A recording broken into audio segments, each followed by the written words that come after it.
இன்னைக்கு ஏன் நமக்கு பயம் வருதுன்னா, நம்முடைய ஆவிக்குரிய கண்கள்ல பார்க்க வேண்டியது எல்லாம் மாம்சத்தை கண்கள்ல பார்த்துட்டு இருக்கோம். அதனால சூழ்நிலைகளை பார்த்தோன்னா பயம் வந்துடுது. ஆண்டவர் இந்த சம்பவத்துல கூட, மத்தேயு 8ஆம் அதிகார சம்பவத்துல கூட என்ன, நீங்க அந்த சம்பவம் ஆரம்பிக்கும் போது பாருங்க, அக்கறைக்கு போவோம் வாருங்கள், இதை சொல்லிதான் ஆண்டவர் கூப்பிட்டாரு. ஆனா இதுல படகுல இருக்கிறவனுக்கு முக்காவாசி பேருக்கு நீச்சல் தெரியும். எல்லாம் தெரிஞ்சா கூட அவனுக்கு பயம் ஏன் வந்தது? அவனுக்கு பயம் ஏன் வருது? அவன் கர்த்தரையும் மறந்துட்டான், அவர் சொன்ன வார்த்தையும் மறந்துட்டான். சொல்லுங்க, எதை மறந்துட்டான்? அக்கறைக்கு போவோம், இந்த உலகத்தின் முடிவு வரையும் நான் உங்களோடு கூட இருக்கிறேன்னு சொன்னாரு. அந்த வார்த்தை ஞாபகம் இருந்தா நான் பயப்படுவேன். நான் சூழ்நிலையை பார்த்து என்ன வந்தாலும் சரி, என்ன காற்று அடிச்சாலும், என்ன மழை அடிச்சாலும் என்னை அக்கறைக்கு கொண்டு போகிற ஒரு உண்டு, என்னை கரை சேர்க்கிற ஒரு உண்டு. ஸ்தோத்திரம். இந்த உலகத்தின் கடைசி வரைக்கும் என்னோடு கூட வருகிற ஒரு உண்டு. அல்லேலூயா. அந்த நம்பிக்கை எனக்குள்ள இருக்கணும். தாவீதுக்குள்ள அந்த நம்பிக்கை இருந்தது.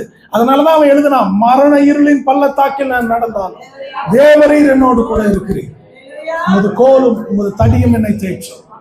அவன் பாருங்க, 18 வயசுல இருந்து ஓடுறான், சாகிற வரைக்கும் அநேக இடங்கள்ல ஓடிக்கிட்டே இருந்தான் சத்துருக்களுக்கு பயந்து.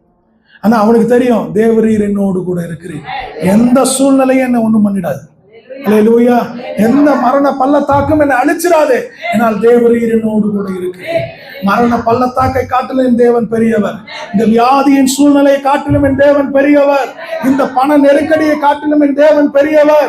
ஸ்தோத்திரம். இந்த என்ன சொன்ன கடினமான ஸ்தோத்திர காரியங்களை காட்டிலும் என் தேவன் பெரியவர். அந்த ஒரு சூழ்நிலைக்குள்ள வரணும். இன்னைக்கு சூழ்நிலை கொஞ்சம் மாறிச்சு, பாக்கெட்ல கொஞ்சம் பணம் குறைஞ்சதுன்னா நமக்கு அவ்வளவுதான், நம்ம மூளை குழம்பிடுது, நம்ம என்ன பண்றோம்னு நமக்கே தெரிய மாட்டது. அப்படியே ஒரு மாதிரி பித்து பிடிச்ச மாதிரி அலைய ஆரம்பிச்சிடறோம். இயேசு அழைத்த யாருக்குமே கட்டுக்கட்டா பணத்தை கொடுத்து ஆண்டவர் அழைக்கலைங்க. நல்லா தெரிஞ்சுக்குங்க. அவங்களுக்கு என்ன தேவையோ அன்னைக்கு அதை கொடுத்தார், அந்தந்த வேலையில கொடுத்தார். அல்லேலூயா. ஆனா முடிவில் அவங்க கிட்ட ஒரு கேள்வி கேட்கிறார், என்னை நம்பி வந்த இல்லையா, நான் கூப்பிட்ட அந்த ஒரு வார்த்தையை நம்பி வந்த இல்லையா, உங்க வாழ்க்கையில் ஏதாவது நான் குறை வச்சேனா? அவங்க எல்லாரும் சொன்னாங்க. 12 பேர் இருந்தாங்க, இல்லைங்க ஒரு 2 பேர் மட்டும் சொன்னாங்க, அது பைபிள்ல எழுதல, என்ன ஆண்டவரை இப்படி ஆகி போச்சு அப்படின்னு ஒருத்தரும் சொல்லல. 12 பேர் சொன்னாங்க, எங்களுக்கு ஒரு குறையும் இல்லை. இங்க இருக்கிறவங்க எல்லாரையும் கர்த்தர் அழைச்சிருக்கிறார். அழைத்தவர் உண்மை உள்ளவராயிருக்கிறார். என்ன சொல்லுதுங்க? ஆமா, வந்த நம்ம உண்மை உள்ளவங்களா இல்லையோ தெரியாது, நம்மை அழைத்த தேவன் நம்மை வாழ வைக்க உண்மை உள்ளவராய் இருக்கிறார். நம்மை அழைத்த தெய்வம் நம்மை காப்பாற்ற உண்மை உள்ளவராய் இருக்கிறார். நம்மை அழைத்த தெய்வம் கொடுத்த வார்த்தை